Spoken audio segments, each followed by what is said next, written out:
প্রত্যেকটির তরফ থেকে সাদাকা করার, শুকরিয়া আদায় করার কাজ করে দেয়। সেটা হলো যদি কেউ সলাতুদ দুহা বা চাশতের নামাজ পড়ে, তাহলে এই একটি কাজ তার শরীরের সমস্ত জয়েন্টের তরফ থেকে সাদাকা হয়ে যায়।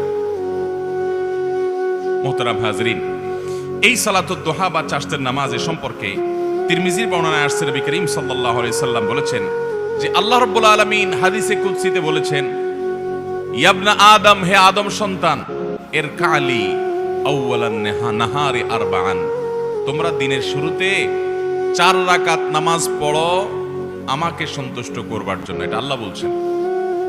আকফিকা আখিরাহু, তাহলে তোমাকে আমি দিনের শেষ পর্যন্ত পরিপূর্ণ সময়টাতে আমি যথেষ্ট হয়ে যাব সকল ক্ষতি থেকে বাঁচাবার জন্য।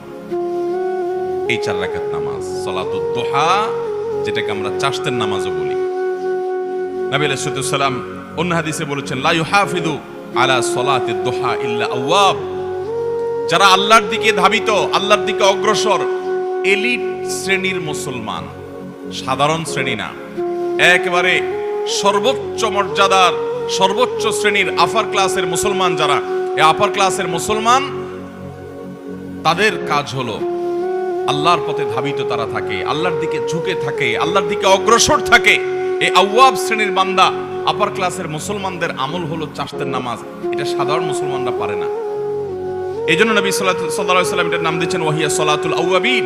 এটা হলো আওয়াবিনের নামাজ, অর্থাৎ আল্লাহর দিকে যারা ধাবিত থাকে তাদের নামাজ সলাতুদ দুহা। এই নামাজটা কখন পড়তে হয়? এই নামাজটা পড়তে হয় সূর্য যখন তেতে যায়, সূর্যের উত্তাপে যখন বালি মাটি একটু গরম হতে লাগে, তখন থেকে নিয়ে জোহরের ওয়াক্ত হওয়ার আগ পর্যন্ত